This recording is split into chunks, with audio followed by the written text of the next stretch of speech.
Whoa. I'm running short of words right now, but I cannot afford this because I have to speak. Thank you so much for all the love, for all the warmth. Thank you for accepting me. Thank you very much.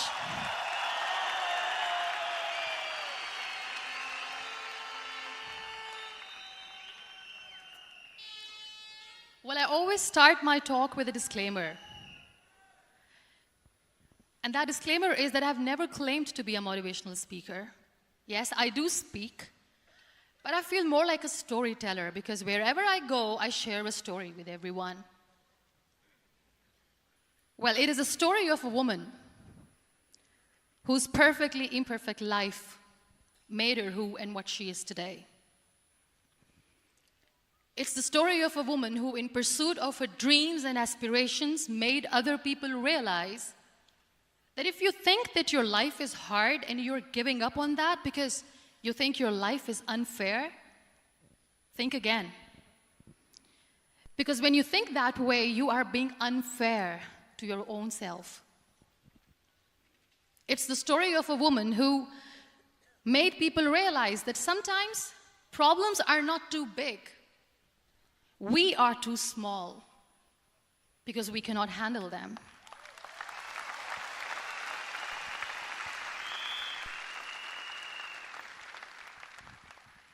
It is the story of a woman who with time realized that real happiness doesn't lie in success, money, fame.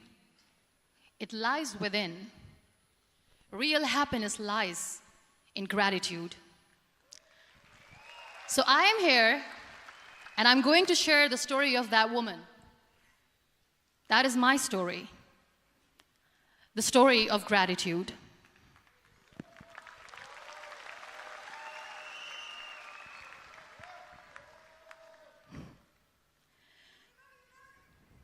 I love you too. I love you all. I believe in the power of words. Many people speak before they think. But I know the value of words. The words can make you, break you, they can heal your soul, they can damage you forever. So I always try to use the positive words in my life wherever I go. They call it adversity, I call it opportunity. They call it weakness, I call it strength. They call me disabled, I call myself differently abled. They see my disability. They see my disability, I see my ability. There are some incidents that happen in your life, and those incidents are so strong that they change your DNA. Those incidents or accidents are so strong that they break you physically. They deform your body, but they transform your soul.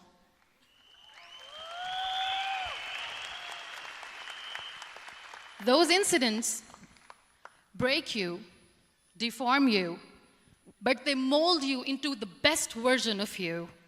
And the same thing happened to me. And I'm going to share what exactly happened to me. I was 18 years old when I got married. And this thing I'm sharing for the very first time on an international level. I was 18 years old when I got married. I belonged to a very conservative family, a Baloch family, where good daughters never say no to their parents. My father wanted me to get married. And all I said was, if that makes you happy, I'll say yes. And of course, it was never a happy marriage. Just about after 2 years of getting married, about 9 years ago, I met a car accident. Somehow my husband fell asleep and the car fell in the ditch. He managed to jump out, saved himself. I'm happy for him. But I stayed inside the car and I sustained a lot of injuries. The list is a bit long. Don't get scared. I'm perfectly fine now. Radius ulna of my right arm were fractured. The wrist was fractured. Shoulder bone and collarbone were fractured. My whole rib cage got fractured. And because of the rib cage injury, lungs and liver were badly injured. I couldn't breathe. I lost urinary bowel control. That's why I have to wear the bag wherever I go. But that injury that changed me and my life completely as a person and my perception towards living my life was the spine injury. 3 vertebrae of my backbone were completely crushed, and I got paralyzed for the rest of my life. So this accident took place in a far-flung area in the outskirts of a very small province, Balochistan, where there was no first aid, no hospital, no ambulance. I was in the middle of nowhere in that toppled car. Many people came to rescue. They gave me CPR. They dragged me out of the car. And while they were dragging me out, I got the complete transection of my spinal cord. And now there was this debate going on. Should we keep it here? She's going to die. Where should we go? There is no ambulance. There was this 4-wheeler Jeep standing in the corner of the street. They said, put her in the back of the Jeep and take her to the hospital, which is 3 hours away from this place. And I still remember that bumpy ride. I was all broken. They threw me at the back of the Jeep and they rushed me to the hospital. That is where I realized that my half body was fractured and half was paralyzed. I finally ended up in a hospital where I stayed for 2.5 months. I underwent multiple surgeries. Doctors have put a lot of titanium in my arm. There's a lot of titanium at my back to fix my back. That's why people in Pakistan call me the Iron Lady of Pakistan.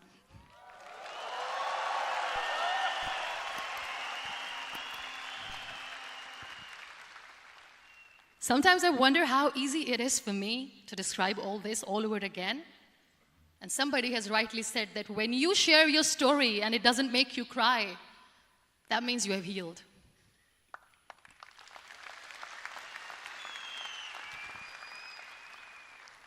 Those 2.5 months in the hospital were dreadful. I will not make up stories just to inspire you. I was at the verge of despair.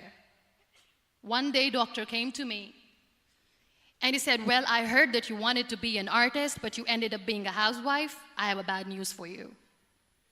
You won't be able to paint again because your wrist and your arm are so deformed, you won't be able to hold a pen again. And I stayed quiet. Next day, doctor came to me and said, your spine injury is so bad, you won't be able to walk again. I took a deep breath and I said, it's all right. The next day, doctor came to me and said, because of your spine injury and the fixation that you have in your back, you won't be able to give birth to a child again. That day, I was devastated. I still remember, I asked my mother, why me? And that is where I started to question my existence. Why am I even alive? What's the point of living? I cannot walk, I cannot paint, fine. I cannot be a mother. And we have this thing in our heads, being women, that we are incomplete without having children. I am going to be an incomplete woman for the rest of my life. What's the point? People are scared. They think I will get divorced. What is going to happen to me? Why me? Why am I alive? We all try to chase this tunnel. We all do this because we see light in the end of the tunnel, which keeps us going. My dear friends, in my situation, there was a tunnel that I had to roll on, but there was no light. And that is where I realized that the words have the power to heal the soul. My mother said to me, this too shall pass. God has a greater plan for you. I don't know what it is, but He surely has.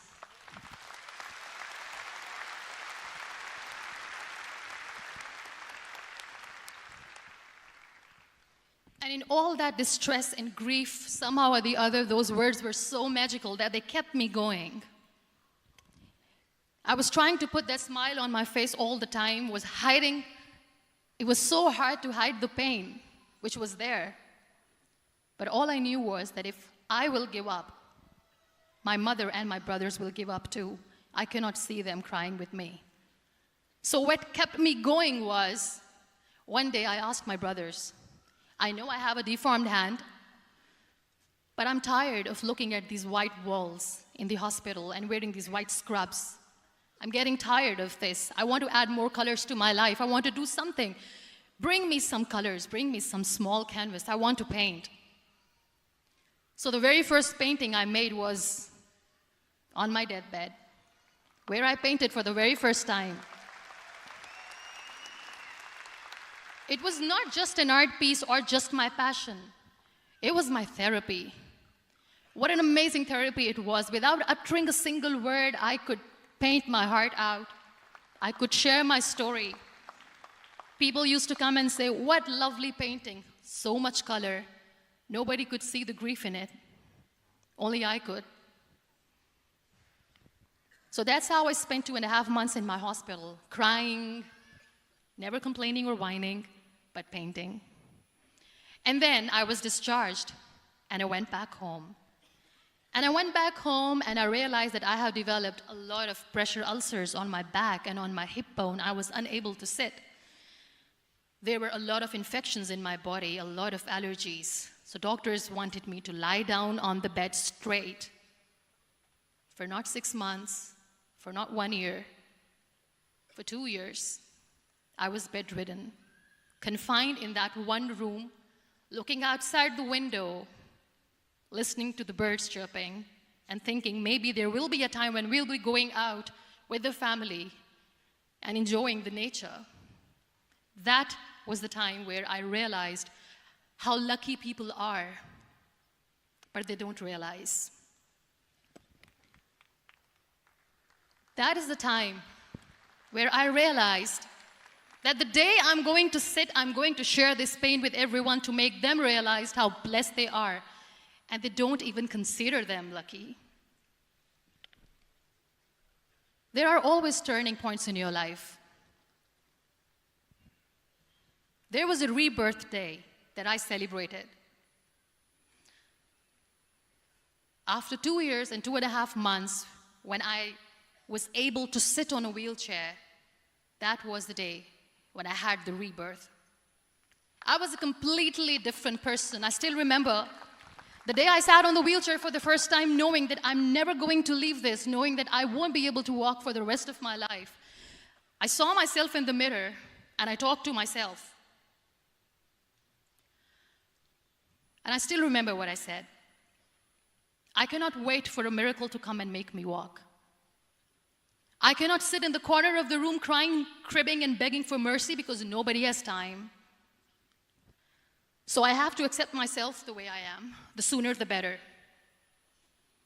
So I applied the lip color for the first time.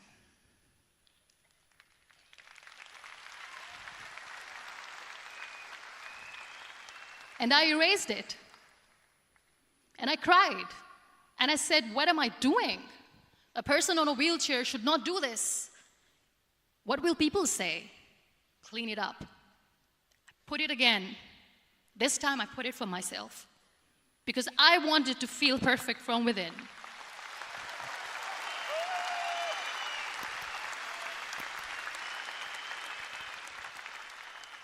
And that day I decided that I'm going to live life for myself. I am not going to be that perfect person for someone. I am just going to take this moment and I will make it perfect for myself. And you know how it all began? That day I decided that I'm going to fight my fears. We all have fears. Fear of unknown, fear of known, fear of losing people, fear of losing health, money. We want to excel in career, we want to become famous, we want to get money. We are scared all the time. So I wrote down one by one all those fears, and I decided that I'm going to overcome these fears one at a time. You know what was my biggest fear? Divorce. I couldn't stand this word. I was trying to cling on to this person who didn't want me anymore, but I said no. I have to make it work. But the day I decided that this is nothing but my fear, I liberated myself by setting him free. And I made myself emotionally so strong that the day I got the news that he's getting married, I sent him a text that I'm so happy for you and I wish you all the best. And he knows that I pray for him today.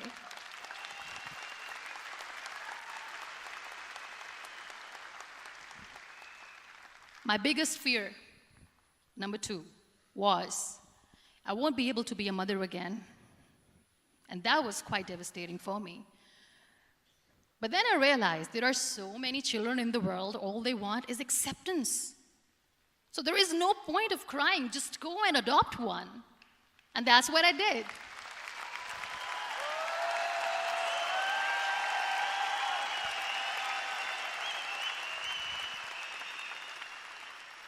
I gave my name in different organizations, different orphanages. I didn't mention that I'm on a wheelchair, dying to have a child. So I just told them that this is Muniba Mazari and she wants to adopt a boy or girl, whatsoever, but I want to adopt a kid. And I waited patiently. 2 years later, I got this call from a very small city in Pakistan. I got a call and they said, "Are you Muniba Mazari? There is a baby boy and would you like to adopt?" And when I say yes, I could literally feel the labor pain. I said, yes, yes, I am going to adopt him. I am coming to take him home.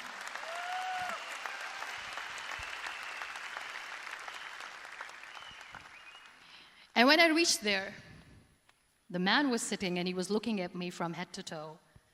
And in back of my head, I kept thinking that, oh my God, he is going to say she's on the wheelchair, she doesn't deserve it. How is she going to take care of him?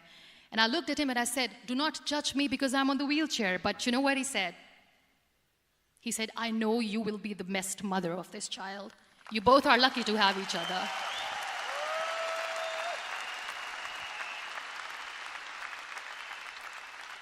And that day, I was 2 days old, and today he's 6.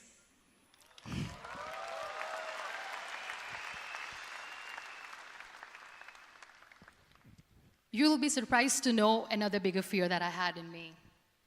It was facing people. I used to hide myself from people. When I was on bed for 2 years, I used to keep the door closed. I used to pretend that I'm not going to meet anyone, tell them that I'm sleeping. You know why? Because I couldn't stand that sympathy that they had for me. They used to treat me like a patient. When I used to smile, they used to look at me and say that, you're smiling, are you okay? I was tired of this question being asked, are you sick? Well, a lady yesterday at the airport asked me, are you sick? And I said, well, besides the spinal cord injury, I'm fine, I guess.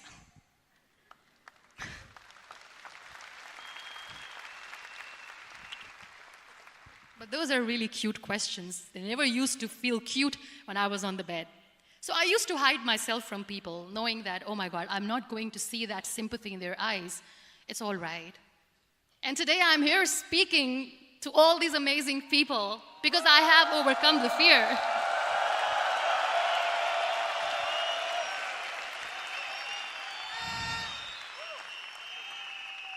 You know, when you end up being on the wheelchair, what's the most painful thing? That's another fear that people on the wheelchair or the people who are differently abled have in their hearts, but they never share. I'll share that with you. The lack of acceptance. People think that they will not be accepted by the people because we, in the world of perfect people, are imperfects.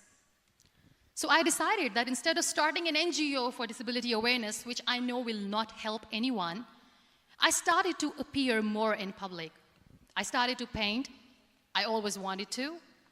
I have done a lot of exhibitions. I'm Pakistan's first wheelchair-bound artist. I have done a lot of modeling campaigns, different campaigns for brands like Tony and Guy.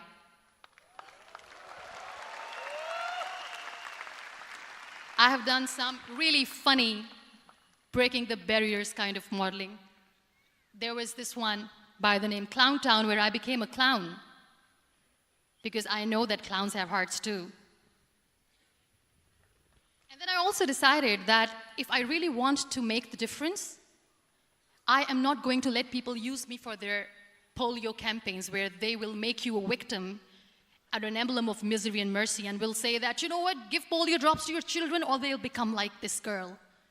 I decided that I'm going to join the national TV of Pakistan as an anchor person.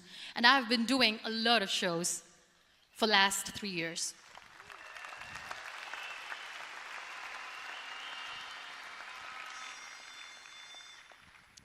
So when you accept yourself the way you are, the world recognizes you. It all starts from within. Thank you.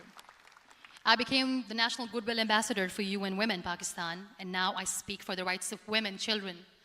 We talk about inclusion, diversity, gender equality, which is a must. I was featured in BBC 100 Women for 2015. I'm one of the Forbes 30 under 30 for 2016. And it all didn't happen alone. You all are thriving in your careers. You have bigger dreams and aspirations in life. Always remember one thing. On the road to success, there is always we, not me. Do not think that you alone can achieve things. No. There is always another person who is standing behind you, maybe not coming on the forefront, but behind you, praying for you and supporting you. Never lose that person. Never.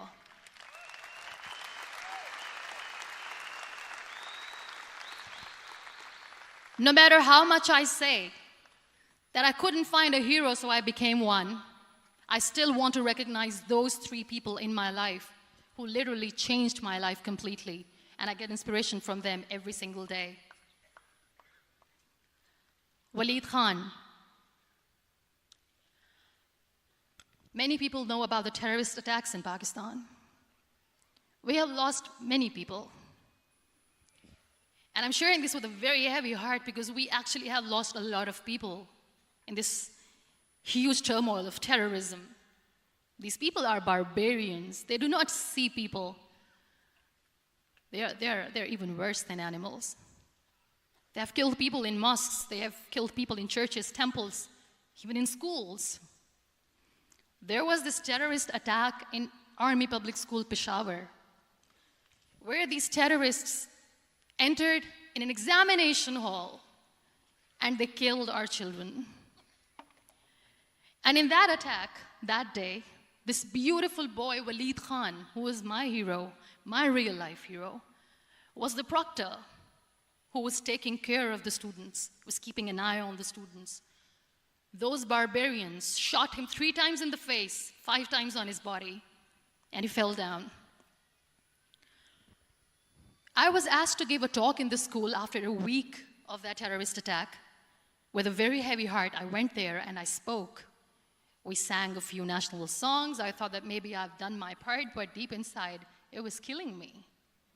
I could see children injured. I could see children sitting on the wheelchairs looking at me wondering, what next? What was our fault? Just because we were here to give examination, we have been shot. So many people, so many children lost their friends. Their classrooms were empty. The next day they went to the classroom. So this kid, Waleed Khan, I was asked that he is in a hospital right now, and you have to go and see him and motivate him and tell him that it's going to be okay. And when I saw Waleed Khan coming on the wheelchair for the first time in front of me, face was all deformed. His leg was fractured, his arm was fractured. He couldn't talk, he lost his teeth. He cannot sneeze, he cannot smell. He cannot eat. And I kept thinking, what should I say? That everything is going to be all right? No, nothing is all right. And while I was juggling with the words, what to say, what not to say, this beautiful child, Waleed Khan, came to me and he said, "Are you Muniba Mazari?" I said, "Yes." He said, "Baji, let's take a selfie."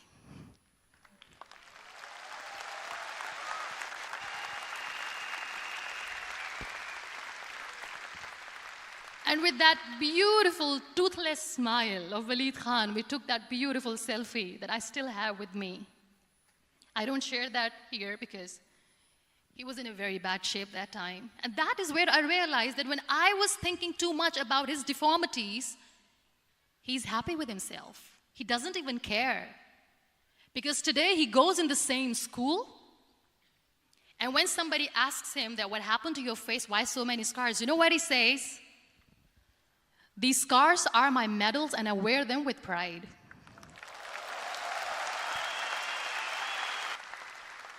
And how beautifully he says the terrorists wanted me not to study. I am going to study. I will become a doctor one day. And this is my way of taking revenge from those terrorists. Another real-life hero, of course, my son. His name is Nile, N-I-L-E, River Nile. I learned so much from this kid. The first and foremost thing is patience.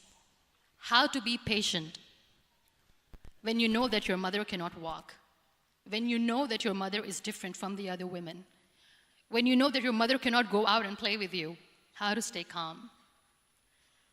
He loves football. And when we got the very first football, he was 4 years old. He was super excited. I still remember he came in the room and he said, "Mom, let's play football." And he kept the ball in my feet. And he said, "Let's kick it." And that day I felt disabled. I said, "I cannot kick the ball." And I was down with the same face. He looked at me and he said, "Well, that's all right. Your legs are not working, but your hands do. Let's play catch the ball."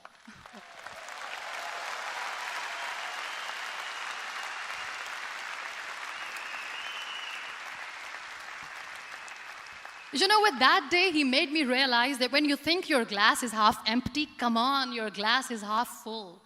It's all in here and here. Last but not least, the woman who made me realize that heroes have no gender. The woman who believed in me even when I was completely at the verge of despair, where everybody left, she was there. And every time I looked at her, without saying anything, she used to look at me and said, "This too shall pass. God has a bigger plan. And one day you will say that, oh my God, that is why God has chosen me." She never cried in front of me. She has always said that there will be haters, there will be naysayers, there will be disbelievers, and then there will be you proving them wrong. My mother.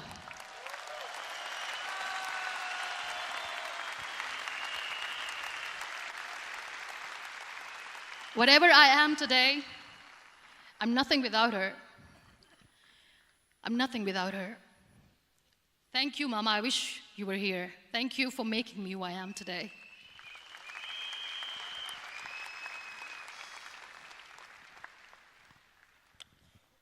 You know what? We human beings have a problem.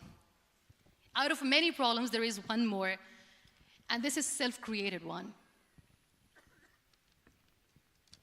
We always expect ease from life. We have this amazing fantasy about life. This is how things should work. This is my plan. It should go as per my plan. If that doesn't happen, we give up. So my dear friends, let me tell you one thing. I never wanted to be on the wheelchair. Never thought of being on the wheelchair. I was always aspiring to do bigger things, but had no idea that for that I have to pay the price to be where I am today. It's a very heavy price. This life is a test and a trial, and tests are trials are never supposed to be easy. So when you are expecting ease from life, and life gives you lemons, then you make the lemonade, and then do not blame life for that, because you were expecting ease from a trial. Trials make you a stronger, better person. Life is a trial, and with time you realize that.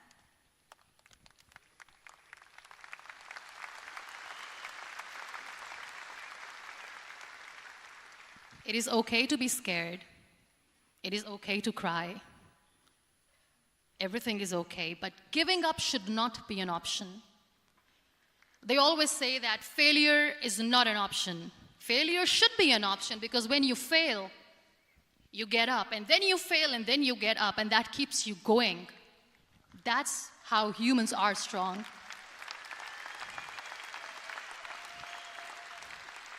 Failure is an option, should be an option, but giving up is not. Never. We have this thing in minds. We call it perfection. We want everything perfect. We want ourselves to be perfect. There is this image in our head about everything. Perfect life, perfect relationships, perfect career, perfect amount of money that we need to earn no matter what. Nothing is perfect in this world. We all are perfectly imperfect, and that is perfectly all right. That's all right. We were sent here not to become the perfect people. Those people who tell you how to look perfect, even those people are imperfect. Trying to fight this fear of looking imperfect. I used to be perfect. I still remember. I got this compliment years ago when I used to walk. Oh my God, look at you. You're fair, you're tall, you're perfect. Look at me now.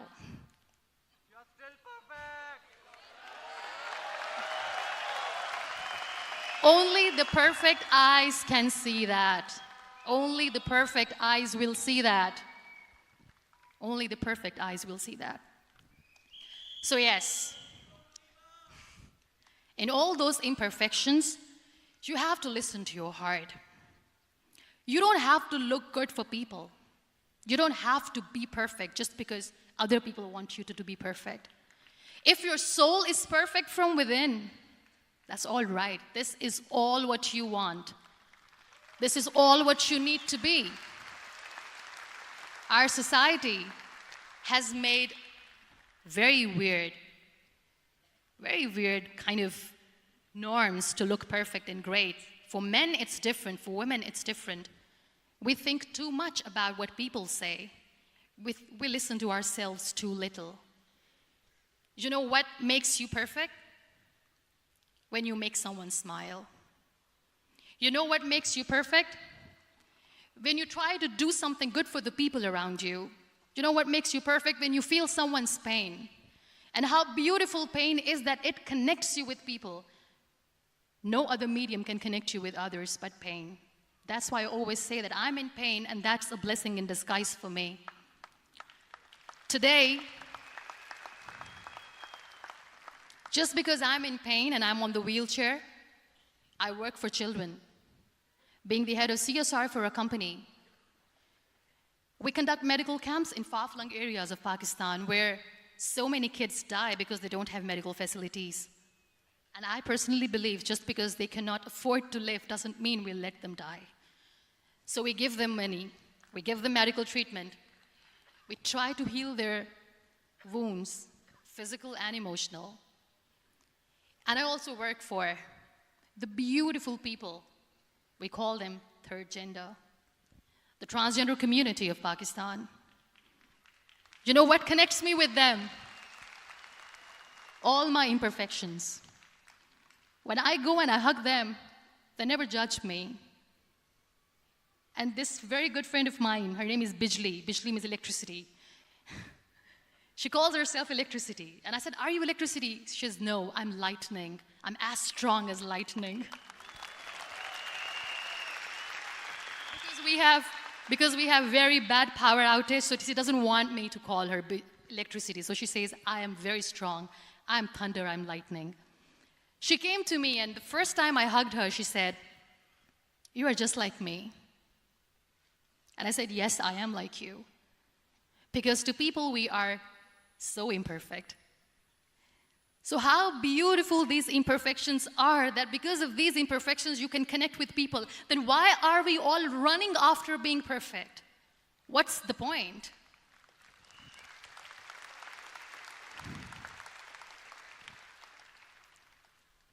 Every time I go in public, I always smile. It's always a big toothy smile on my face, and people ask me, don't you get tired of smiling all the time? What's the secret? I always say one thing, that I have stopped worrying about the things that I have lost, the people that I have lost. Things and people who were meant to be with me are with me. And sometimes, somebody's absence makes you a better person. Cherish their absence. It's always a blessing in disguise. I always say that people are so lucky they don't even realize. You must be thinking, okay, you're lucky in what sense? Well, the breath that you just took was a blessing. Embrace it.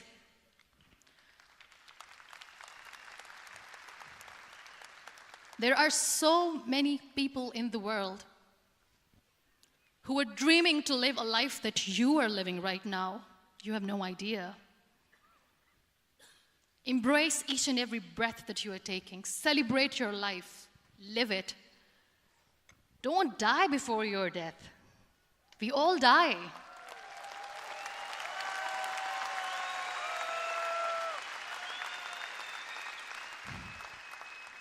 We live this one routine of a day for 75 years and we call it life. No, that's not life. If you're still thinking why you have been sent here, if you're still juggling with the concept of why you are here, you haven't lived yet. You work hard, you make money, you do it for yourself. That's not life. You go out, you seek for people who need your help, you make their lives better. You become that sponge which can absorb all the negativity, and you become that person who can emit beautiful, positive vibes. And when you realize that you have changed someone's life, and because of you, this person didn't give up, that is the day when you live. Always.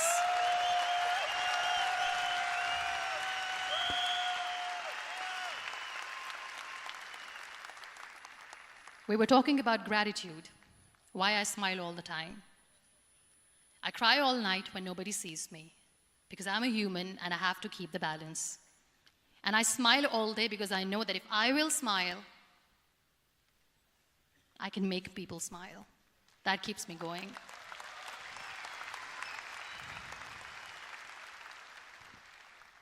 Be grateful for what you have, and you will always, always end up having more. But if you'll cry and if you'll crib for the little things that you don't have or the things that you have lost, you will never ever have enough. Sometimes we are too busy thinking about the things that we don't have that we forget to cherish the blessings that we have. I'm not saying that I'm not healthy and that makes me unlucky, but yes, it is hard. It is hard when I say that I cannot walk. It is hard to say when I wear this bag. It hurts. But I have to keep going, because never giving up is the way to live, always.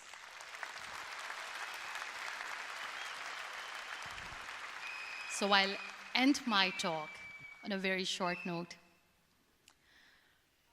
Live your life fully. Accept yourself the way you are. Be kind to yourself. Be kind to yourself. I'll repeat, be kind to yourself, and only then you can be kind to others.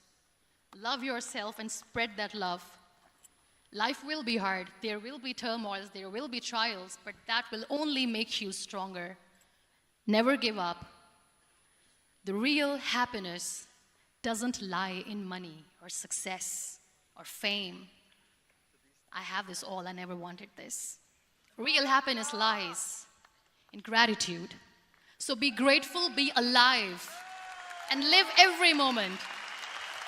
Thank you so much, everyone. Thank you.